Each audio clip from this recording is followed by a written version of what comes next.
All right. We'd like to say welcome once again. This is Saturday. The weekend is here, and I'm your host, Alexander L. Red of the Gracious Hope Podcast. Reverend Swat S. Dede, our co host, is not in today due to some obligations on this weekend. And so today, we'd like to say welcome to the Gracious Hope Podcast. And of course, today we have a very special guest. Today we are talking about where we came from as Liberians and even as Sierra Leoneans and West Africans, not just from 1822 or 1847, but from a much deeper past that most of us were never taught in school. Our special guest is Liberia's renowned historian, Dr. C. Patrick Burrowes, and he is an author of many books. And the most notable one, the latest, is called Sea Salt, Kola, and Grains of Paradise, the untold history of Liberia's early ancestors. His work brings together oral tradition, Arabic and European records, maps, stories, and memories to help us see our region with refreshing eyes. Dr. Boris is in our studios today, and we'll be welcoming him. And it is an honor to have you here on our podcast today, Dr. Boris. Well, thank you, Rev. I really appreciate the invitation and glad to be with you and with your audience. Yes.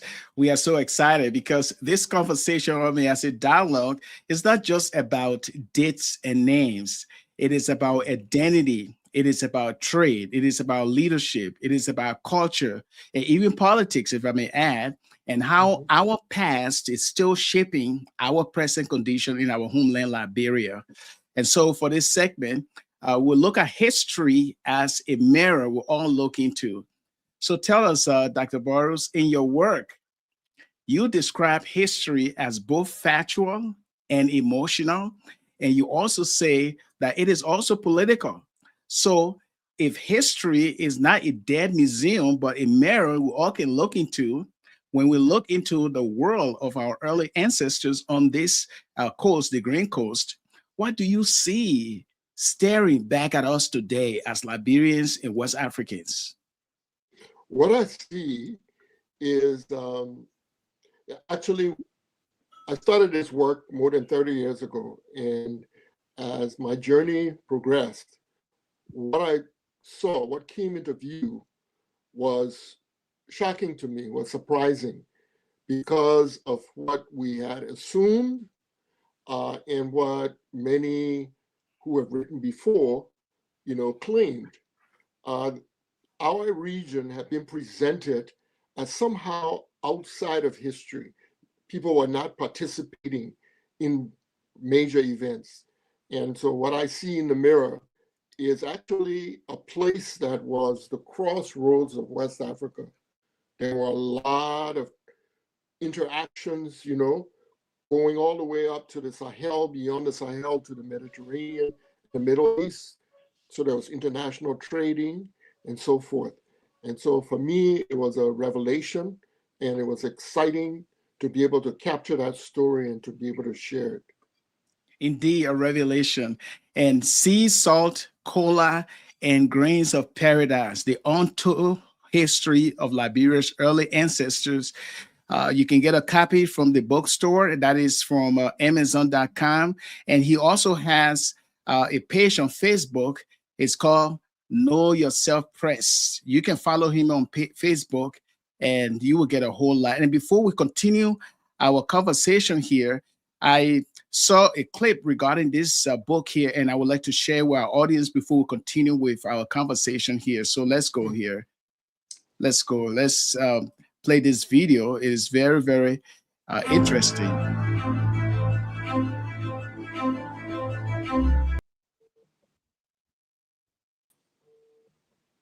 Work that I've spent 30 something years doing. And I published Between the Kola Forest and the Salty Sea some years ago. What I decided to do was to boil everything that's in that book down and add a lot of illustrations, maps, and bring it to an average reader mostly Liberian readers actually, so that the history gets into the hands of as many people as possible. I think that one really important aspect of history is that it can be very empowering if it tells people the truth about who they are and where they've been. Liberians have been represented as lacking history, lacking any major contributions to the world, and that's simply not true. And so when we look at Kola, which is embedded in West African culture across the region, our Gola ancestors were the inventor, the ones who discovered that, its properties and dispersed it. We look at Malageta spice. It used to grow only between River Ses and Capamas in Liberia. And in doing my research, I found that it was being sold in Spain and in Italy by around 11,000 AD. So it's been on the market for hundreds of years. And that was because, our folks saw the value of it and they were selling it up north to the empires in the Sahel. And beyond that, it went all the way across the Mediterranean. So our ancestors made significant contributions, moved forward in a lot of ways. Unfortunately, the transatlantic slave trade was a setback. And for those who like to deny that it occurred in our region, the evidence is overwhelming. And one aspect is in the US, there are two groups of folk side by side, the Gullah and Geechee, who are known to have been the descendants of the Gola and the Kisi, many of whom were brought to that part of the US, placed in the swamps specifically to grow rice. And they were brought because they knew the technology of that. So we ought to stop this denial and to claim our rich story in all of its complexity, and to recognize our relatives wherever they may be, because the culture that was brought continues in the regions occupied by the Gullah and the Geechee in America. The basket weaving, the iron smelting, those things persist in some aspects of the music. And so this book tells all those dimensions of the story, and I'm excited to be launching it now. Book is going to be available, it is available, I should say, on knowyourself.press online, knowyourself.press. That's a company that published all my work. In Atlanta, it will be available at Mina's restaurant, and we'll be adding other outlets around the country and in Liberia.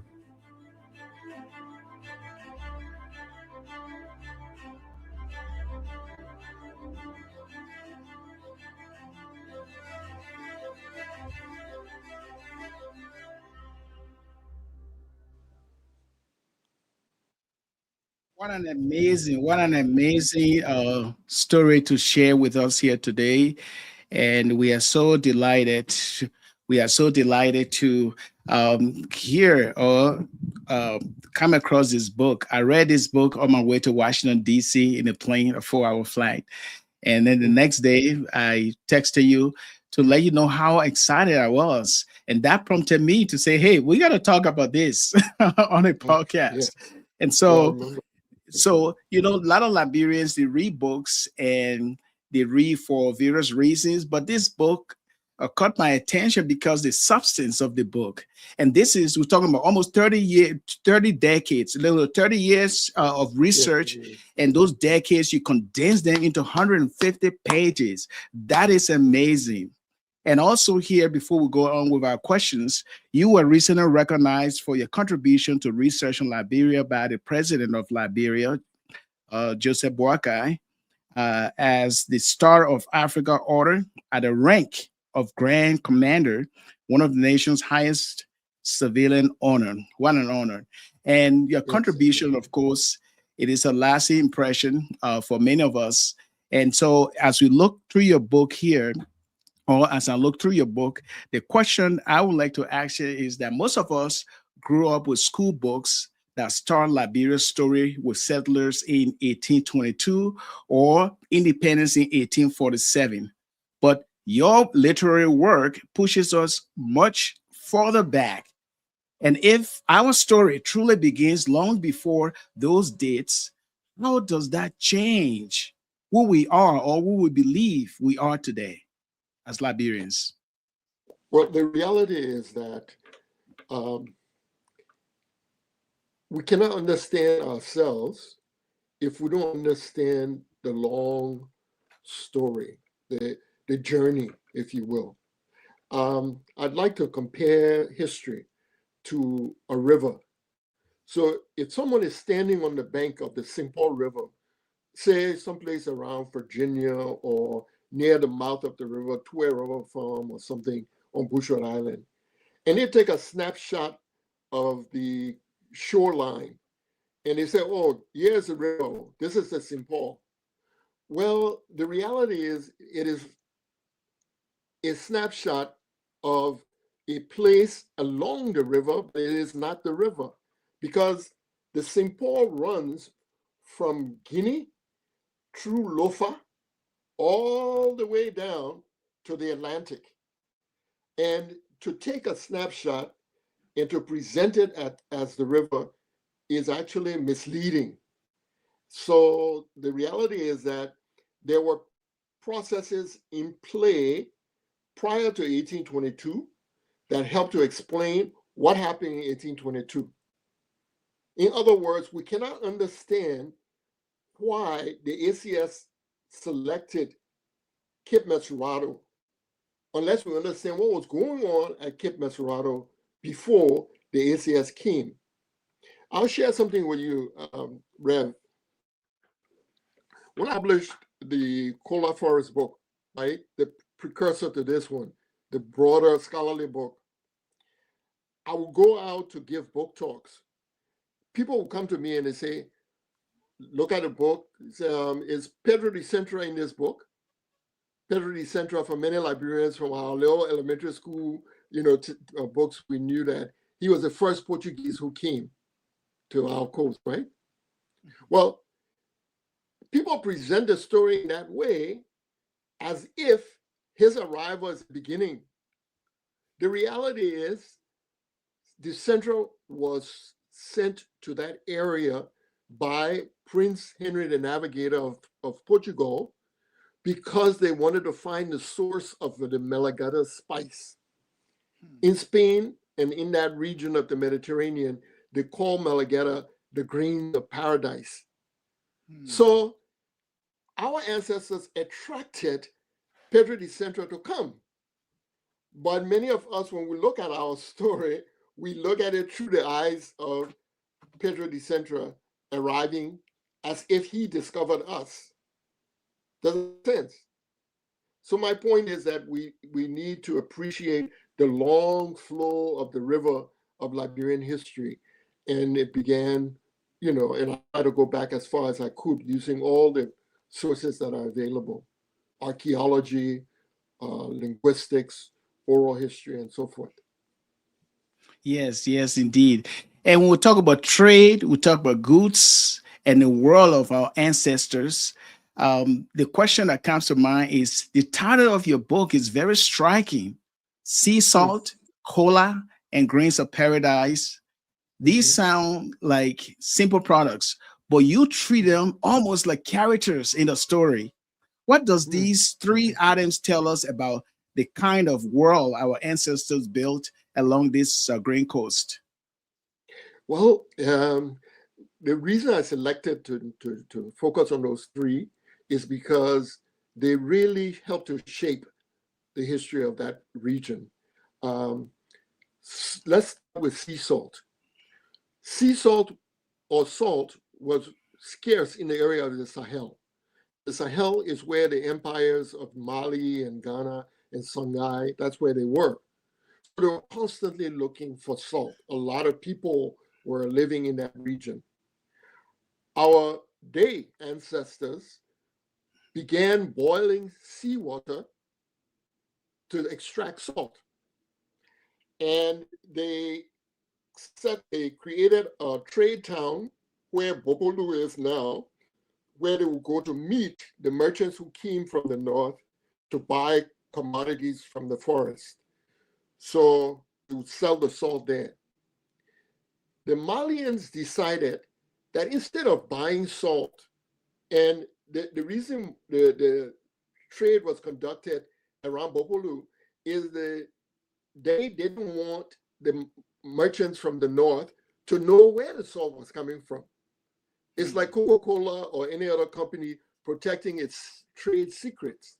Mm-hmm. So they will have the merchants meet them there, they walk all the way there, bring the salt and trade it, and then go back to the coast. Long story short, the Malian emperor decided he would send people down to find the source of this salt. That way they wouldn't have to buy, and pay the price of the creators of the product. Well, people wandered for a while. It's all part of the oral tradition. And he reached Sierra Leone, and then from Sierra Leone, they came all the way across to Cape Mount. Those were the ancestors of the Vai. Mm. Yes. So the production of sea salt from our region by the Day attracted the ancestors of the Vai to come and settle with them.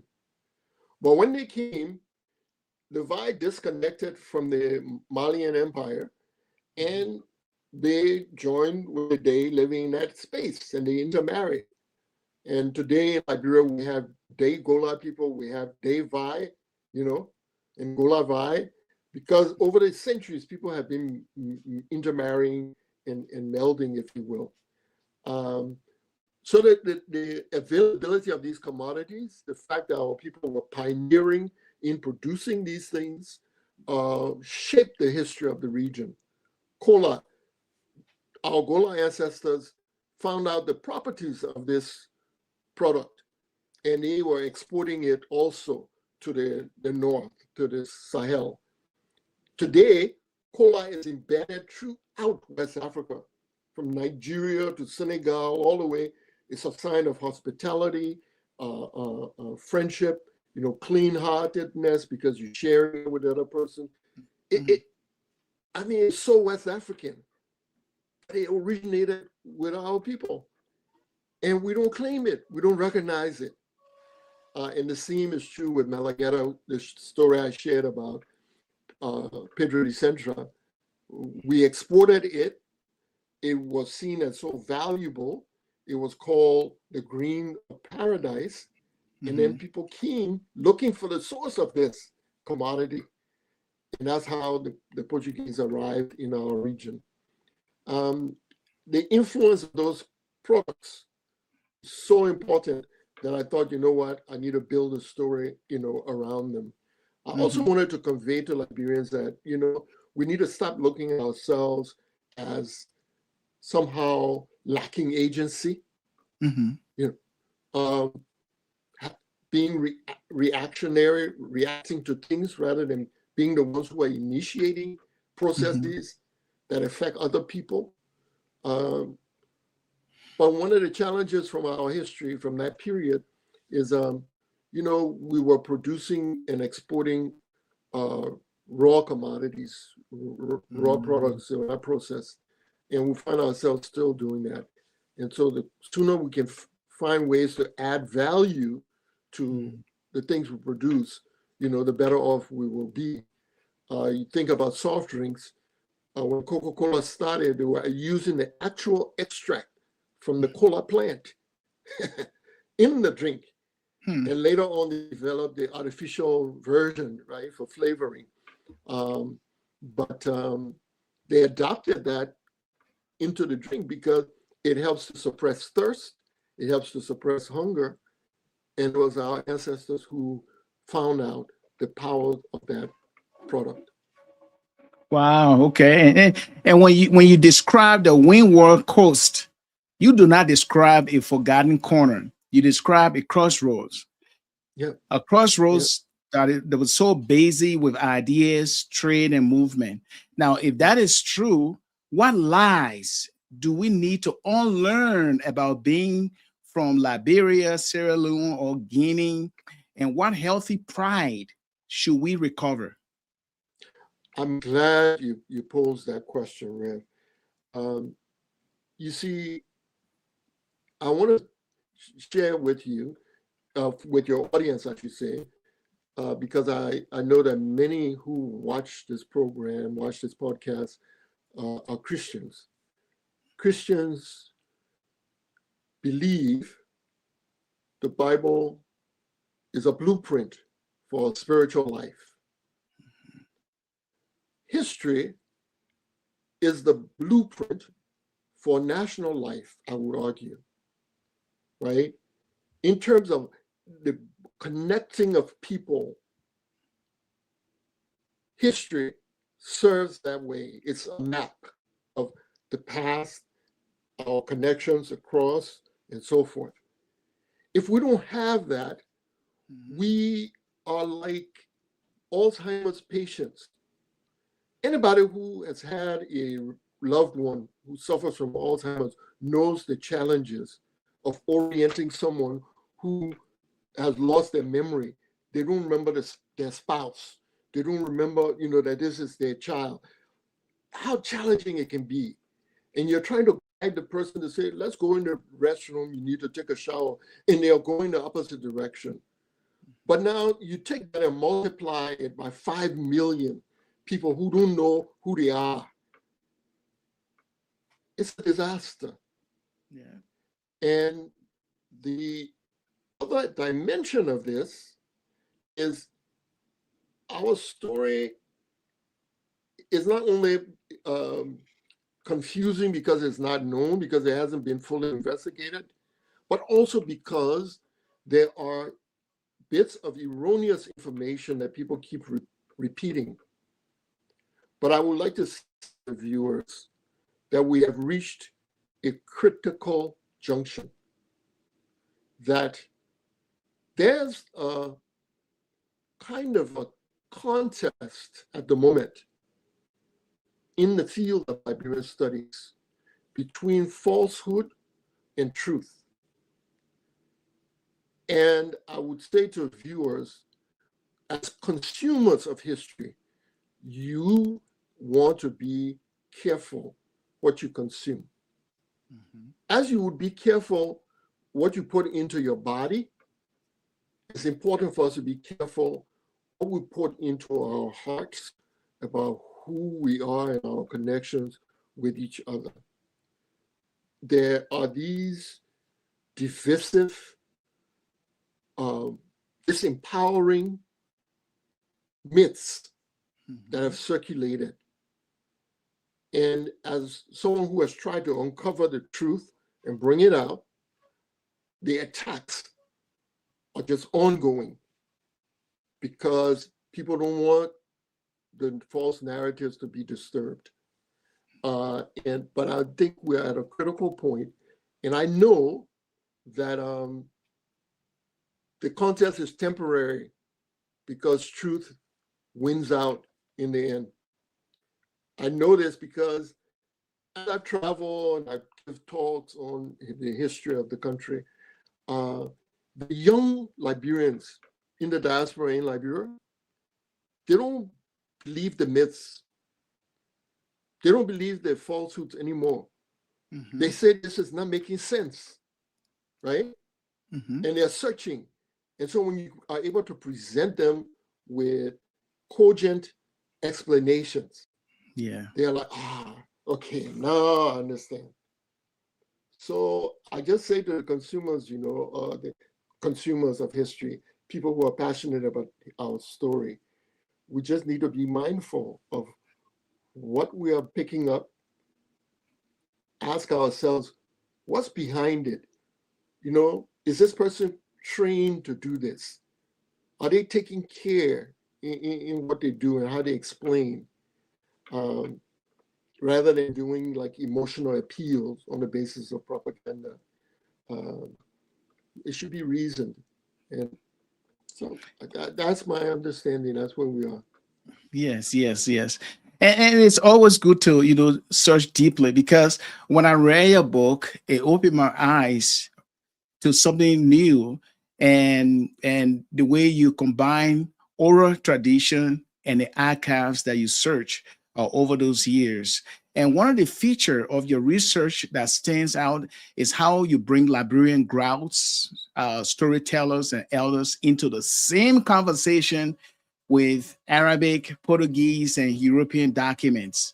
Now, we live in a world now that often trusts the archive over the elder.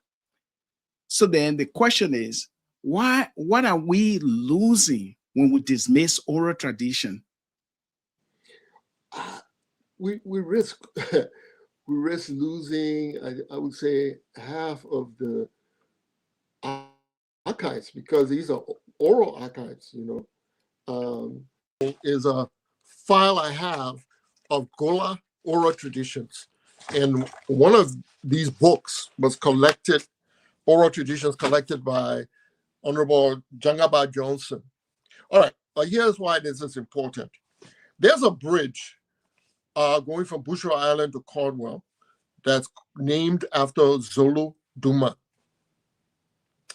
And it's based on people who used printed books with erroneous information, and they didn't consult oral tradition.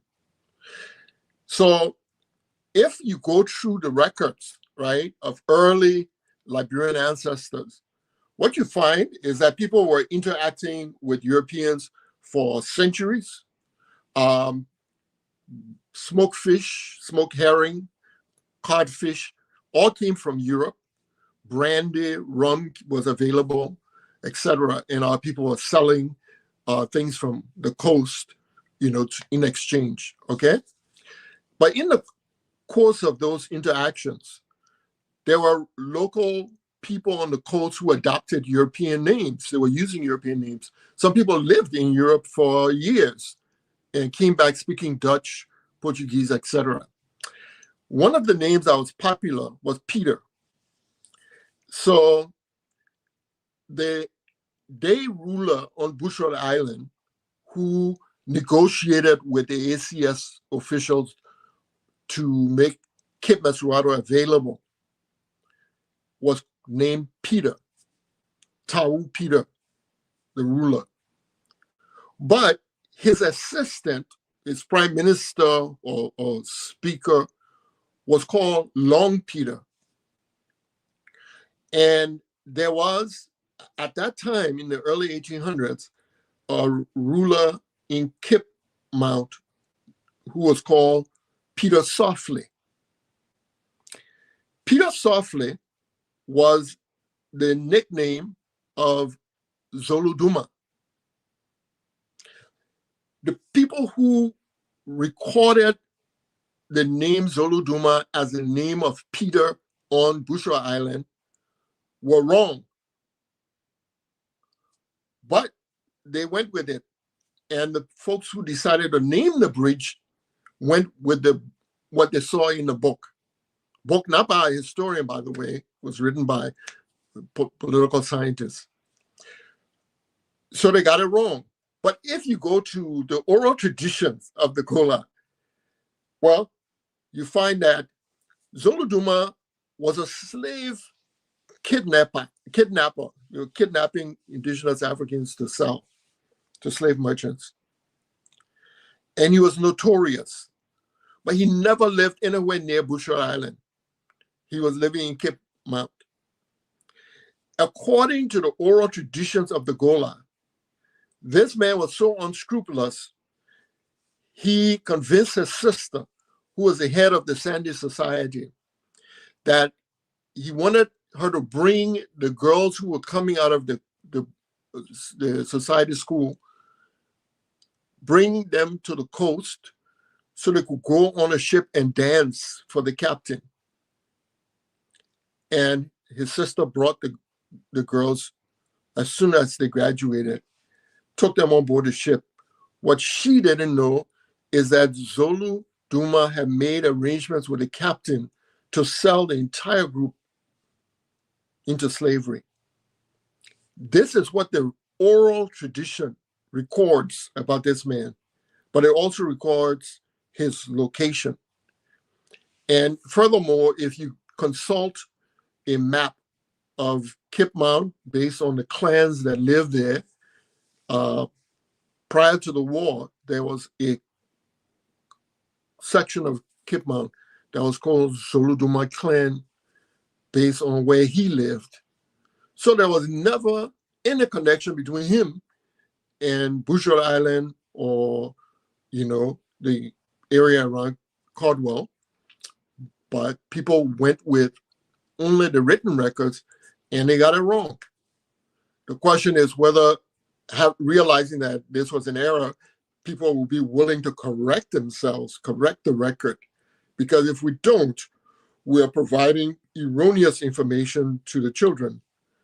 And moreover, as a nation, do we want to celebrate someone with that kind of ethics, morality? I would think not. Yeah. And I'm glad that you clarified that, because when you put all of those voices of our ancestors and those records that you search side by side, that is a written record and a spoken memory, what happens? How does the story of this region change when the elder's voice is allowed to stand in the same room with the archive? Yeah. I think for all sources, right, whether they are archaeological or anthropological or written history or otherwise, they have to be vetted. You see, that's why it's important, that people who are trained historians are involved in the process of collecting and vetting the records. So they have to be checked. Is there veracity here? Can you corroborate?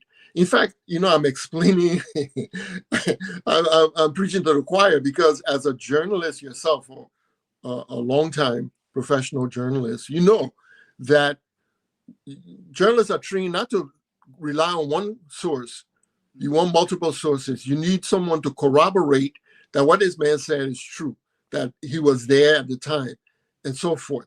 So the more sources you have, the more reliable the information, right? Yeah. And if someone tells you, I was at this place and I saw this accident, but you find out that, no, actually, he was at a different location when the accident occurred, then he's disqualified to be used in your journalistic report. Well, police officers are supposed to work like that, judges and lawyers, but also, historians are trained to work that way. And what we do is we put oral tradition, written tradition, all of these into conversation with each other to try and corroborate what they are saying. I think that's the best way to do it, in my view. That's true. That's the best way to do it. And talking about women, talking about kingship and power, that's another powerful theme in your book. It is the role of women.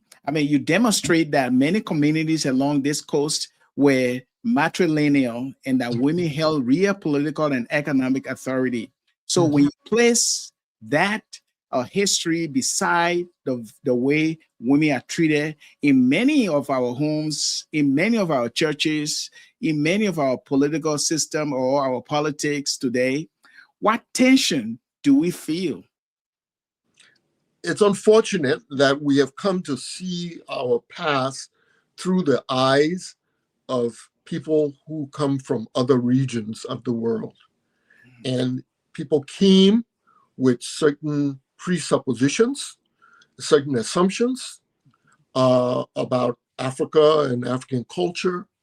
And the result is that, for example, the assumption was that women had a low status, very low status in our area. And the reality is that the status of women on the Windward Coast was in many ways more elevated than it was in many parts of Europe. And one of the reasons why you see that we had a Liberian woman, to serve at the United Nations, right? Head of the General Assembly. We had a woman who was head of the University of Liberia hmm? Earlier than many other places. We elected a woman president and so forth. There are other countries that have, but there are developed countries that haven't. Mm-hmm. And so it is as if when women's rights became an issue in some countries, they then decide that, but you know what? These other people couldn't know any better than we do. They couldn't have lived in any way, different position of greater rights or equality for women than we have. And that's just unfortunate. Mm-hmm. Even in my lifetime, the clout that women enjoyed traditionally still existed. I grew up on Bushra Island around Douala. Yeah. And the nearest shop to our house was owned by Kapedi or crewwoman. And if you went to Nuku Town, the shops there were owned by local people. You went into Monrovia in the 1950s and 60s. The stores there were owned by a number of Liberians, mostly Liberians owned the stores. But what has happened is that when import and export is controlled in a way that marginalizes the traders don't have the opportunity to operate economically on a higher level. So women traders have been marginalized increasingly, right, over time as import and export becomes controlled by fewer people who are not connected to them. But if given the opportunity, our women traders, with the experience that they have in the marketplace, there's no reason why they wouldn't be owning supermarkets and shops.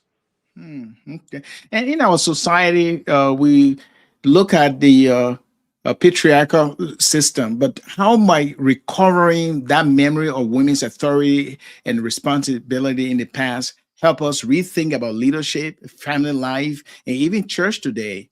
Yes. And the second question to that would be, what might it look like for us today to honor that history in a way that is faithful to both our culture and our Christian confession? Well, it definitely makes a lot of difference when you appreciate what existed, before. That you don't go and look at your ancestors through the eyes of others who may have looked down on them, who assume that they were primitive, they were hunters and gatherers, they were less than, uncivilized, and so on. Because then you find yourself trapped. It's disempowering. You feel less than yourself because you feel like people before you were not, on par. The reality is that there's a reason why the poorer and the sandy societies existed, and it was not that one was superior to the other. They were parallel power institutions, and when capital punishment judgments were rendered, they had to be approved by the Sandy Mazuls because the logic was men don't deliver babies, women give birth. So ultimately, we have to approve of this judgment. Wow. Wow. And talking about the spiritual worlds and cultural memory, you also talking about in your book about spiritual and cultural life. Figures like Mami Wata, Spada the trickster, and even the famous Liberian finger snapping handshake. Now, for many Christians who are listening to you right now, these are topics that can be very sensitive. Sure. How do we honor our cultural memory and spiritual imagination without romanticizing the past or running from it in fear? I'd like to answer that question, very important question, by inviting your audience to think about something for a minute.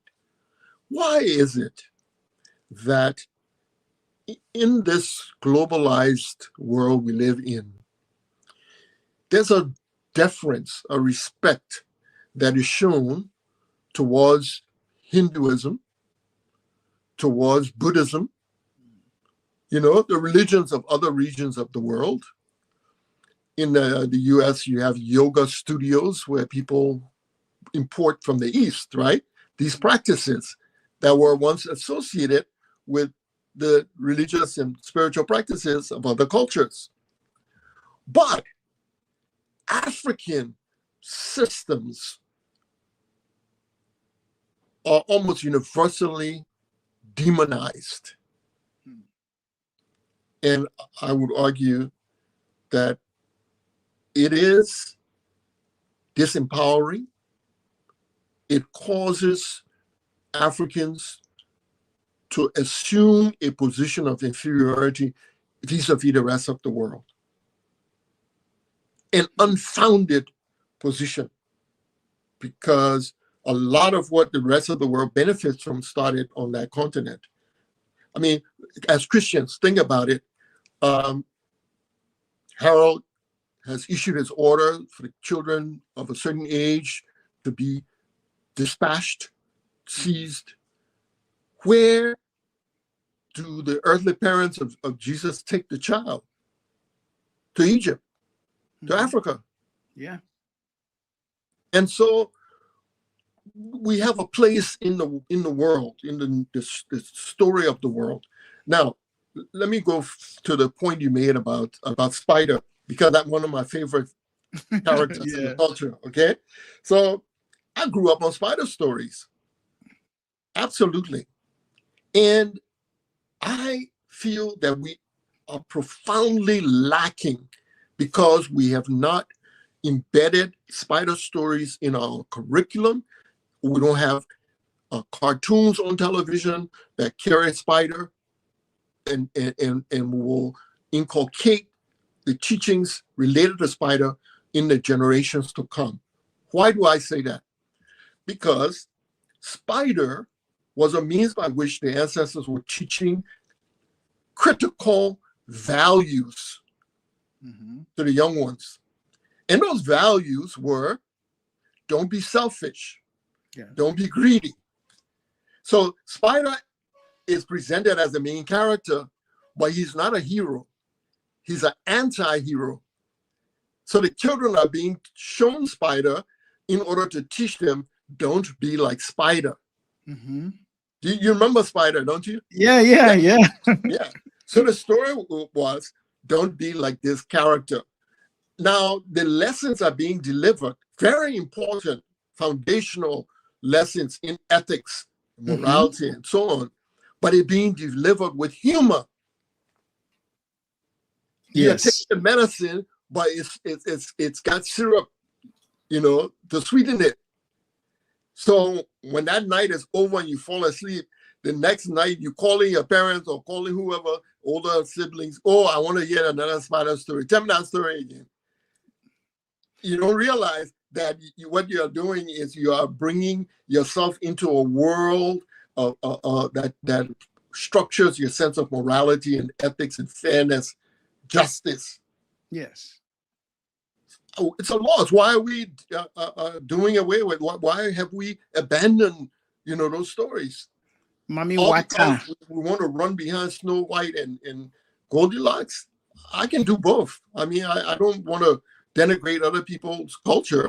I just think that we can hold on to ours as well, and the world will benefit from learning from us. Yes, and the librarian finger snapping handshake too. Yes. So you see, this goes back again, Reverend, to the fact that we have a lot of erroneous information out here, because many times, people will go with something that comes in their head and say, this is wow, I can explain it in the wrong way. I remember seeing online someone saying that finger snapping handshake was brought to Liberia from the US, that people snap fingers to show that a slave master didn't cut my finger off. So it shows that I'm a free man, and that it was brought from the US. Well, let's pause and think about this for a minute. why would a slave master, yes, the people who enslaved others were brutal, inhumane, but they were also practical. And you want people to work for you, why would you cut off their finger? You could do a lot of other bad things, but you be harming yourself. It So doesn't make sense economically. but the thing is, when you go to the original sources and Europeans are coming to visit, what you find is reference to this snapping finger, which they said it only existed on the windward coast. These are people who had traveled from Senegal on ships, traveled all the way to Ghana and so on. They said, but in this area, these people snap their fingers. Okay, but our people have always believed that the seen and the unseen are connected. Yes. When you look at the way faith is practiced today in Liberia and the surrounding region, where do you see that older spiritual awareness still alive? And where do you think we need wise discernment so that our faith brings freedom and not bondage? Wow. Rev, that might, to get the answer to those questions would require another show, perhaps another conversation. But let me say that, yes, our people believed very firmly that what we didn't see and what we saw were linked. It's almost like thinking about uranium or radiation. It's inherent as a power within this mineral, right? So even though you don't see what is emanating from the mineral, it can have an effect on you. Radiation can harm, or it can do good, depending on how it's used. And so that logic was embedded in our approach to the world, right? Respecting the power that's inherent in nature as we saw it. I find it disheartening that, many Christians don't accept the fact that our ancestors would look onto the hill and respect the mountains from which comes their strength. Because they are looking in awe at this geographic structure and giving proper due to the creator of this phenomenon. But when we read it in the Old Testaments and the Israelites say, the prophets say, then we say, oh, yeah, that makes sense. But when our ancestors would do that, and they did it with Wologisi, they did it with Nimba, they did it with Grand Jide, we are dismissive. Yeah. But I would say that there was this awe, and mountains do inspire a kind of awe. And then the question becomes like, who planted this here? How did this, this immensity of this structure? And so we honor the force behind this. Yeah. Let's talk about leadership. Now, you describe early communities with councils, shared authority, and complex kinship systems. Now, yet today we wrestle with strongman politics and fragile institutions. Now, if we could bring just one or two leadership lessons from that earlier world into Monrovia or Freetown right now, what might change? Wow. Yes, I think the embrace of our traditions is really, really critical. And so what I will argue is, in West Africa, there were two competing polities, types of political systems. The system that developed in the Sahel, system of empires, right, and monarchs, was one. But in the forest area, in our region, there was democratic, decentralized governance. So the example I like to cite for people, because many of us are educated in Western schools, We know the history of Rome. We know about Greece, right? We know about Socrates and so on. Well, the Greek city-states, very democratic, right? And microscopic compared to Rome, the empire that stretched all along the Mediterranean, all the way, right, to Judea, all the way to Egypt, was a different model altogether. We were like the Greek city-states. So when people discuss the Socratic method of dialogue, to me, it's not strange because it's very similar to what would happen in the Palaver Hut. People didn't go in the Palaver Hut to do cussing and shouting at each other, you know, and present themselves as ideologues. Mm-hmm. Not that long ago, before the war, in the 1960s at least, I remember, you go to the Palaver Hut and there's orderly discussion, mm-hmm. guided by people who were mature. Yeah. And so I say that those traditions are absolutely worth recovering. Yes. We are lacking because we are losing them. And the sooner we act to bring them back, the better. You go to the universities today, which should be the centers of deliberative discussions, and you have young people shouting at each other, and they think that somehow this is our best cultural behavior, and it's not. It's not it. But do you see practical ways that chiefs, pastors, teachers, and even youth leaders could draw from that older pattern of shared responsibility and mutual accountability? Absolutely. And if that's true, how might it shape the way we handle power, decision making, and public trust in our country today? Yeah, I think it would profoundly affect how it shapes our conduct. Just starting with spider stories, for example, but then also in terms of the way in which society was structured and the shared governance of people having their domains that they are responsible for. And, the blacksmith was not trying to impose his knowledge and, expertise in the area of people who are building bridges, or I'm talking about those vine bridges across marvelous works of engineering across great chasms, that we call monkey bridge. So people had expertise. The people on the coast, developed maritime culture, and they knew the ocean like the back of their hands.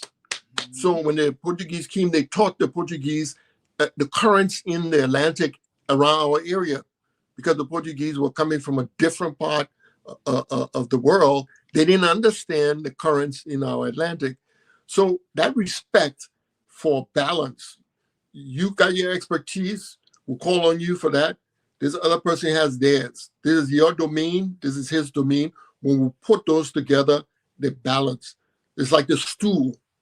It sits because the legs are, balanced. And that's why the Ghanaians embrace the stool symbolically to convey that, I would argue, visually to folks.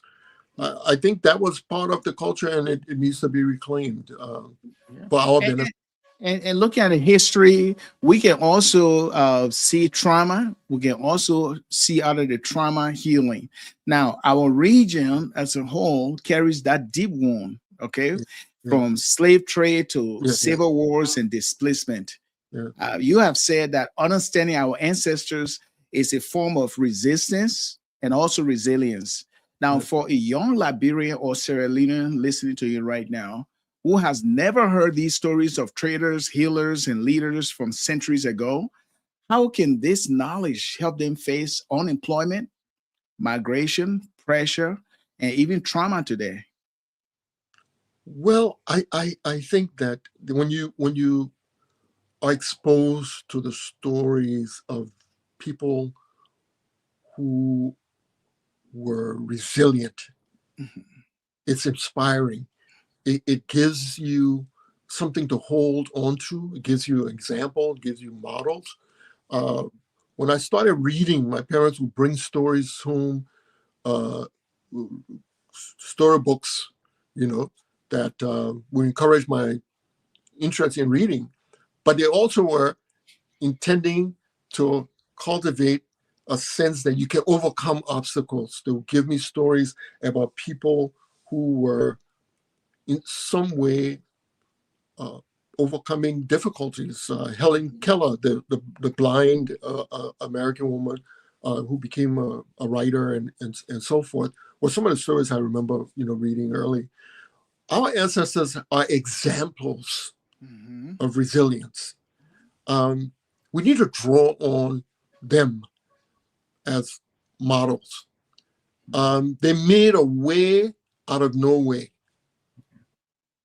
Can you imagine the first of our people who enter that forest to carve space for a village, and then another village over here, and then connect them with a path, and eventually, it develops beyond a path to something longer term, and people are moving from one of those to the other in that environment, that hostile environment with leopards, bush cows, predatory animals, but they are building life and community.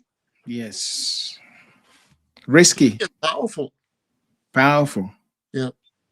Wow, powerful. And if you're just joining us, this is the Gracious Hope Live podcast. We are here every Saturday at 6 p.m. And today, our special guest is Dr. C. Patrick Burrowes. He's a renowned Liberian historian. He has written many books, and his latest book, right here, you should get a copy. I read his book, and it's very fascinating. It's called Sea Salt, Kola, and Grains of Paradise: The Untold History of Liberia's Early Ancestors. And it's available. You can go to the Facebook page. He has a Facebook page. You can click follow or like, and you see all his books. It's called Know Yourself Press. May I You just can, say this, just to be precise, Ram, yes. is that the link to the shop to get copies is Know Yourself, like no space, and dot press. Know Yourself dot press. So it's not .com, but dot press. Dot press. Um, Okay. and the book is available now, $5 off. And if people order from the store, you get the book autographed. So you can get it elsewhere, but if you get it there, you get it autographed, and you get $5 off for your audience. So Know Yourself dot press. yes, Okay, that's where you get a discount. And Christmas is coming. You can get a gift for someone that you love. That would be a perfect Christmas gift of this book. This book is a book of substance. There's a lot that we all can learn about identity, our culture, our social behavior, politics, women's role and kinship. A lot of things that you can find in this book here. And that's what we're talking about. We're talking about history before Independence Day, 1847. And it's good for all of us to know about our history, because we don't want to see our children growing like strangers in our own land, only looking at foreign stories. So there's a lot there you can learn. And of course, you can opine, ask any questions. Some of you making comments, and that is very, very encouraging. Thank you so much for making those comments. Now, Dr. Burrowes, what practices of truth telling, remembering, and teaching would you like to see in our homes, our schools, churches, so that history becomes a tool for healing and not just a reminder of pain? Yes. I guess we have to reach for the essence of our story. Like I tried to allude to earlier, we can always grasp for a snapshot of a location, and then we'll confuse that with the entire river. But the river is longer, and it tells a different story. Yes. So people take these snapshots of pain and they accentuate them, right? Because they appeal to the emotion.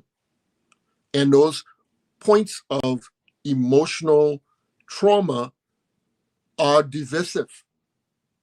You know, we went through a civil war and this thing happened. But I'll give you an example, Rev. There was a time when you go on the internet to look up Liberia, and all you see are pictures of child soldiers, or rebels dressed in women's clothes, or different masks and what have you. And Liberia was reduced to that. And we have the stories of the pain. But when I went to Liberia, and I was there, for about 4 years or so, continuously, what struck me, because it went against the grain of what we constantly hear, were the stories people told me of heroes during the war.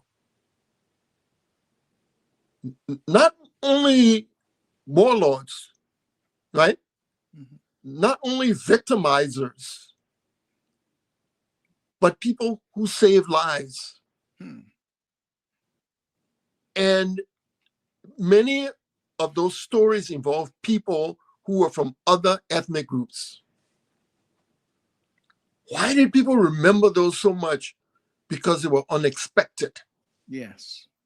And they say, we were walking, me and my family, had to go through this checkpoint, and we reached to the checkpoint, and then this man who was not related to us, said, we didn't know him from anywhere. He got from a different ethnic group. He told the group, he said, that my people in Atlanta Pass, and things like that. So in the midst of this story, that's what I'm saying now. If we're looking at the war just as a recent history, we can accentuate all we want, the trauma. This man did this bad thing, this man did it. But do we ever recover? Do we attempt to find the heroes? If we don't, then our entire history gets reduced to victims and villains, but no stories of valor. But the people who are virtuous and valorous are there. They exist. They existed.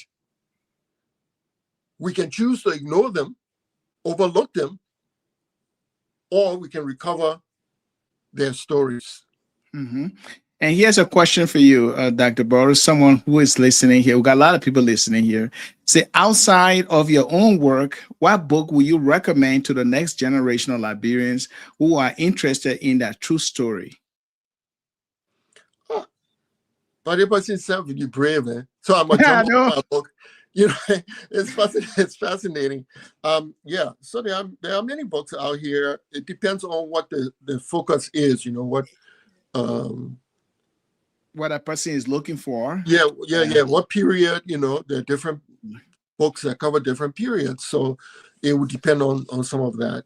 But I would just say, whatever you're choosing, one has to approach the books critically, and don't be blind about it.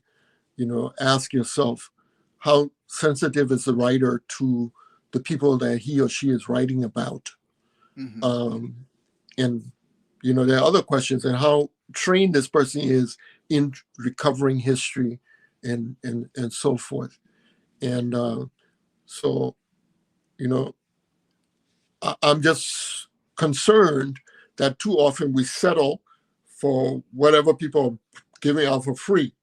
And many times, the free things might not be the best for your health, mentally or otherwise. Let me ask you a question, Rev.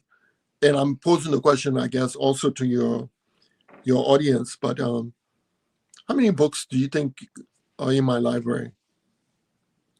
How many books? Well, I know that you got just a guess. Over 1,000. Okay. Way back, reading from way back. But for what I have, my own collection, I got about 6 books of yours. Okay. No, I would just say that in terms of the books that I own, not the books that I've consulted, because I've consulted library Yes. books, Library of So Congress. I like the Black Christian Republicanism. I love that. Okay. I love that. And Yeah. I love this latest book here, which is the Sea Salt, Kola and Grains of Paradise. Yeah. And the one before then, you said between the The Kola Forest. Kola and Salty Sea. forest something. Yeah. Yeah, Between the yeah, Kola Forest and the Salty Sea. yes. But in terms of the books that I own, Mm-hmm. there are about 4,000 plus. I Yes. know this now because we're in the process of packing to move to a smaller place. Children are all grown and gone. And as I'm packing, I'm inventorying my books, cataloging them. So I was taken aback. So you can imagine what books cost and how much, when you add it up, how much money went there, right? And I'm still counting. Now, in addition to the books that I own, and some of the books I bought them because I don't want to have to keep going to the library back and forth. So I go to the library to check things, yes, but I also have those books. I'm saying this, it's not a brag or something. It's my job, right? If I go in the kitchen of a chef and I see a whole bunch of seasoning, I'm like, oh, okay, yeah, this is a serious chef, right? So I have to buy books as a seasoning for what I do. But the point I'm making is that because of this, I approach history in a way that might be different from other people.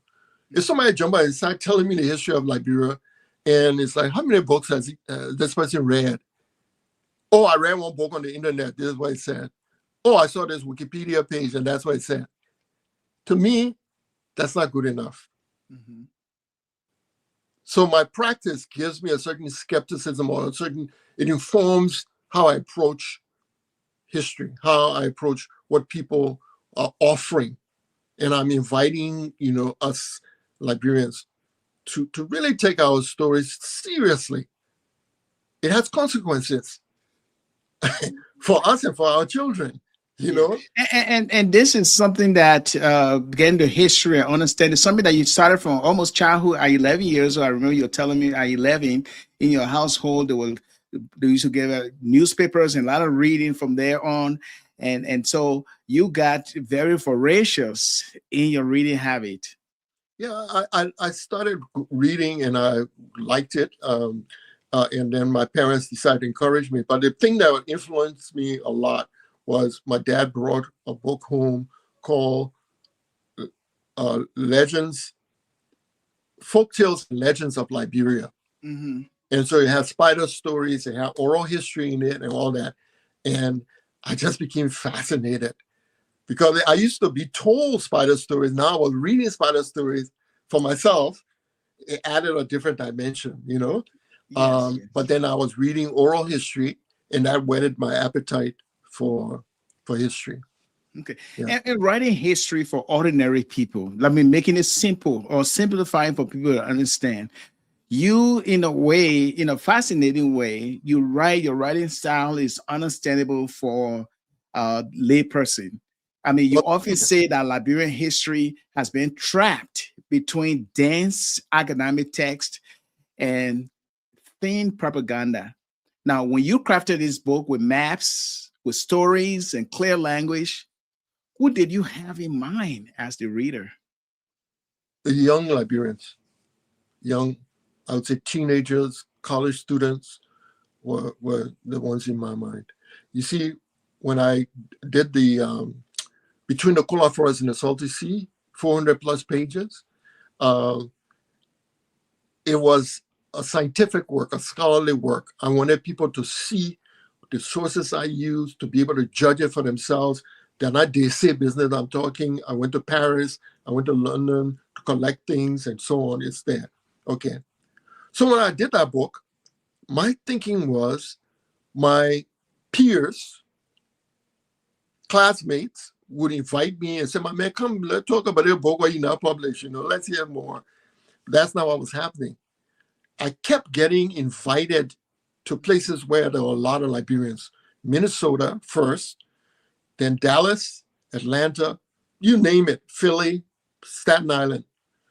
And the invitations kept coming from one particular demographic group of Liberians, and they were in their 30s or thereabouts, 20s to 40s, right around there.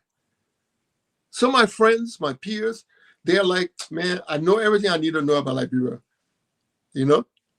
So, I mean, they'll just regurgitate things over and over and over, and that's it. Doris Banks or Guanu, that's it. But we are grown now, you know, we need more. And the young people were the ones who kept inviting. When I went to Liberia, it was the same experience. I was invited to speak in many, many places, Firestone, all the high schools in the district. The students came, and they're fascinated by the stories. So when I was doing the second version, a different version, I was thinking about them. How do I make it so that it will be attractive to them? And that's why the pages are in color. The images inside are in color. You know, I wanted to reach that audience of young people. The other reason the young were the ones responding, they are open-minded and they are curious. So it's not only a demographic, but it's a psychographic grouping. And so that this book is intended for them, really. And what conversation do you hope will break out of this book because of this book, like in homes, classrooms, marketplaces, WhatsApp groups, and churches across Liberia, Sierra Leone, and the wider African diaspora? What do you hope people will start asking themselves and saying to each other? The company that publishes my books is called Know Yourself Press, right? And the goal is for this book and the others that we should know ourselves. If I may, I would venture to say to you that Liberians who live in Monrovia or in the diaspora, in big towns in Liberia, Banga, Monrovia, but in the diaspora as well, we have an advantage. We have on offer to us the cuisine of all regions of Liberia. You wake up one Friday, you say, I'm going to a Liberian restaurant. I will have tobogi this today. Next time it will be pambara. You know, the next time it will be, you name it, right? It's available to us. But what we don't appreciate is that there are people in Kipamas or River G who have never had tobogi. There are people in Lofa who may have never had palm butter. You understand? Because one's mobility opens up your view of the world and of Liberia. And in similar ways, as we may not have tasted the cuisine of a different region of Liberia, we have not experienced the stories. So a book like this, my hope is that it will knit us together. That someone sitting in Lofa can read and say, oh, I've been hearing about Gribble people. Oh, so that's the story. Oh, so the Gribble and the Kua people are related. Oh, so Basa, Ku, Gribble. Okay, now I get it. Because that's how we will come to understand ourselves as a nation. And that's my hope. Yes. Dr. C. Patrick Burrowes, we'd like to say thank you for sharing with us today. Before we close, we would like to ask you to speak directly to our listeners right now. There is a young man or woman listening in Pinsville or Ghanarsville or Monrovia or Banga or Wapulu County, a young woman listening in Freetown, a nurse in Ganta, a student in Makina, a taxi driver in Ghana, a Liberian or Sierra Leonean in the diaspora listening from Europe or America. Now, many of them were never taught this history. What simple first step would you urge them to take if they want to reclaim and honor the story of their ancestors? read. It's challenging in a way, right? But it's worth it. You owe it to yourself, you know. We can't continue to blame and say, oh, this person didn't do it, oh, that generation didn't do it. We have the means, it's available. Now the task falls to us to take the next step and to seek out the foundational knowledge of who we are. Because I'm telling you, to know your own story is a powerful, powerful thing. When Rwanda ended the genocide, one of the first things they did was to organize a conference on the history of Rwanda, because they felt that the old history was responsible in part for the divisiveness. They wanted to move forward, right? They felt that colonial history trapped them. And I think that, so the work, I've done my part, traveling and collecting and synthesizing, but I think that for young people, for the people you mentioned out there, if you can get your hands on information that's factual, take the time, do the work. You don't have to do it by yourself. You can make it interesting and fun if you're doing it with a group. Really, early Christians read the Bible collectively. You're now on one man or one woman thing, right? And so I think we can reclaim that tradition, that practice in regards to our history. And to all of our listeners, understand from all our conversation we had today, everything we talk about is that your story did not begin with slavery, war, or poverty. Your story is older and richer than that. You come from a people who traded, governed, created, worshipped, and built communities long before anyone drew colonial borders. We want to encourage you to ask questions at home, to listen to your elders, to read books like Sea Salt, Kola, and Grains of Paradise, and to share what you learn with your children, your church, and your friends. Let this conversation move you to see yourself not as an accident of history, but as a carrier of a long and meaningful line. May this knowledge lead us to wiser leadership, fairer trade, deeper faith, and stronger communities across Liberia, Sierra Leone, and the whole African diaspora. Dr. C. Patrick Burrowes, thank you so much once again for being with us today. Thank you, Rev. Thank you so much for the invitation, but also thank you for your thorough and critical reading of the book, which is obvious in the questions that you asked and some of the comments that you made. I deeply appreciate it. All right. And to all of you listening, thank you so much for spending this time with us on Gracious Hope Podcast. If this episode blessed you, share it with someone, continue the conversation, and keep seeking truth that brings hope. Until next time, this is Alexander Red, your host. Sorry, Reverend Swadede, the co-host, is not in today due to some commitments. Stay hopeful, stay thoughtful, and God bless you all. Thank you, Dr. Burrowes. Thank you. Have a blessed weekend. You too. Thanks. Bye for now. And this is how we say goodbye. We'll see you next Saturday, the same time, 6 p.m. And for our end, we'd like to say goodbye.